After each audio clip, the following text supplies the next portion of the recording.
किसी पार्टी के भरोसे कमज़ोर लोग आते हैं। हमारा बिहार का शेर आदमी है। अगर आप खेसारी लाल यादव को चाहने वाले हैं तो इस वीडियो को मिस मत करिएगा, क्योंकि खेसारी लाल यादव इतना अच्छा बात बोल दिया पावर स्टार पवन सिंह के लिए कि पवन सिंह भी सुनकर हैरान हो जाएंगे कि खेसारी लाल यादव जिसको हम दुश्मन समझते थे, जिसको हम कुछ आए दिन कुछ ना कुछ बोलते रहते थे, लेकिन आज खेसारी लाल यादव मेरे लिए खड़ा हो गया है। वो आदमी अकेला नहीं है और वो अकेला ही काफ़ी है। 28 तारीख को खेसारी लाल यादव जाने वाले हैं काराकाट पावर स्टार पवन सिंह के लिए। और ये सबसे पहले आप लोग ये वीडियो देखिएगा खेसारी लाल क्या बोले हैं अपने पावर स्टार पवन सिंह के लिए कि शेर अकेला रहता है, शेर कोनो पार्टी से तो कमजोर लोग आते हैं, शेर अकेला खड़ा रहता है। बिहार का शेर है पावर स्टार पवन सिंह, बिहार के शेर हैं वो। ये खुद खेसारी लाल यादव बोले हैं भाई। सोच लीजिए खेसारी लाल यादव जब बोल दिए तो समझ लीजिए power star Pawan Singh.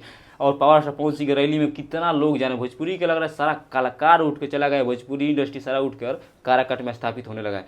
Power star Pawan Singh सिर्फ कदम रखने से काराकाट विकास के तौर पर आगे बढ़ने लगा है।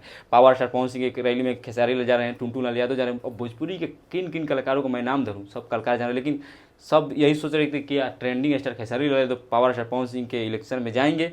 हाँ भाई हाँ जाएंगे। खेसारी लाल यादव पावर स्टार पवन सिंह के इतना अच्छा बयान दिया कि दिल खुश हो गया, क्योंकि एक समय था कि एक दोनों एक कट्टर दुश्मन थे, लेकिन आज पावर स्टार पवन सिंह ये समझ गए हैं कि भोजपुरी इंडस्ट्री एक नहीं होगा तो सब इनको चूस लीजिएगा, सब चूस करने की दूर लेगा इन लोगों को। इसलिए सब लोग साथ हैं, सब लोग जात पात छोड़ कर जा रहे हैं पावर स्टार पवन सिंह के इलेक्शन प्रचार करने। और आप भी सपोर्ट कीजिए पावर स्टार पवन सिंह को।